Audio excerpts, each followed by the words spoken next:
life, every day, late at night, not okay.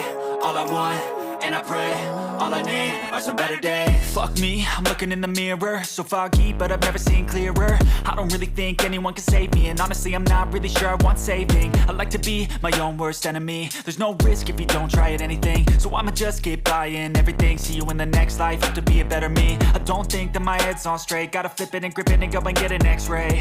What's wrong with me? I just feel weight pushing on my chest and it squeezes till I suffocate. Better change my mindset, meditate. It's pretty cool that I'm alive and have better days. I could walk, see, hear, I should celebrate. Think I could change my mind, maybe elevate. Living life, every day, late at night, not okay. All I want, and I pray, all I need are some better days. Yeah, all I need are some better days. Cause all I want, and I pray, I believe in the better days. I'm kinda stuck between a rock and a hard place. Do I work hard, or live at my pace? You're only young once, yeah that's all great, but I also want a future where I'm